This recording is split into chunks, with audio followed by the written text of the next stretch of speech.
Today's High Performance Podcast is brought to you by Josh Phegan Digital.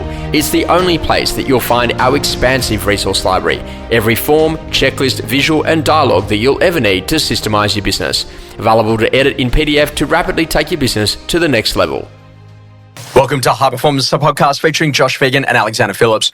Alexander, we know without a doubt that this is 100% an energy game. What a lot of people say to me, they go, you know what, when I meet Alex, you don't necessarily think that he's out of control or amazing. He's just a really nice, normal guy. But the other thing that they actually say is that when you look at his work ethic, though, the amount that he works, the quality of his work, the level of energy that he maintains throughout the course of a day, throughout the course of a week, and literally out the course of the year, what are some of the tips of what you're doing? Because a lot of agents are coming into the end of year, there's end of year-itis, there's the conversation, the weather's starting to change, there's daylight savings, all of those things that are going on. How do you make sure that you perform at your best at an energy level? Josh, so normally I'd go away for four holidays a year. This September I didn't go away, but what I actually did for 2 weeks, I just broke my entire routine. So I slept in, I didn't go to the gym. I went to work in sort of smart casual gear. I mentally sort of had this shift that, I was there, but I was only there at half pace, which is probably how most people would work. So then I looked at my calendar and went, okay, I've got 9 weeks to go before the end of the year. Let's ensure that we're powering all the way through to the end of those 9 weeks. Because if you're not, you might as well not. You should be going away on a holiday earlier. So I think the energy levels do burn out with everybody, but you got to recharge and make sure you remain at your best.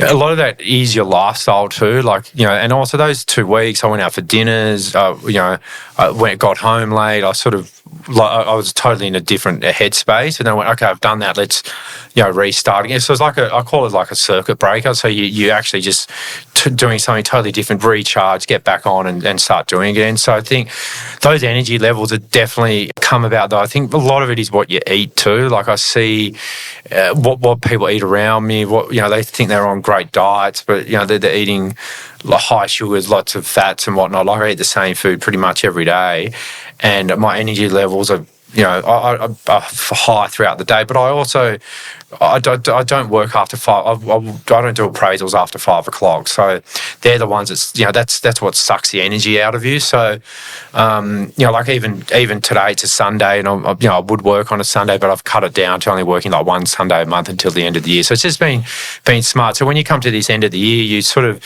you shrink things as well. So you do have, rather than doing 10-hour days, maybe do 7-hour days, but do it at your best, and have other things to look forward to. Go to the beach in the afternoon, maybe get up an hour later. I go to work later on a Monday. So there's things you got to be smart about, so you don't get the burnout. This is an important conversation because how important is the routine and the discipline about when you go to bed, when you wake up, making all those things happen. But short of that, it's also too that you've got some really clear goals out in front. And what I'm saying to agents at the moment is, how many more listings do you want for this year? How many more sales are you intending to make this year? And how many listings do you want to come back to in 2025? If you just have those numbers, and we'll keep them very simple, but I want to do 5 more listings, I want to do 9 more sales, and I want to get 5 listings for the start of next year.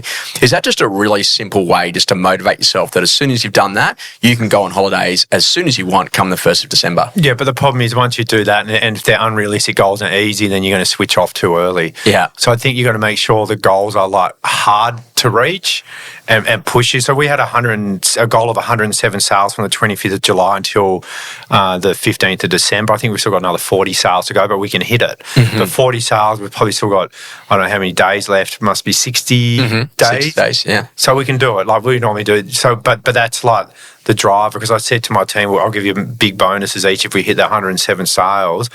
We're going to maybe scrape in, but that's the driver for us, and it's a hard goal to hit, but it's going to we're going to be there till the death. The best thing about that though is that you're really ambitious, that you want to be better than what you were last month and better than what you did this time last year, and making sure that you're always getting continual growth. But most importantly, that the people inside your team are also earning more income than they've ever earned before, because they're more dedicated, more focused, more energetic, more driven in actually getting those campaigns together.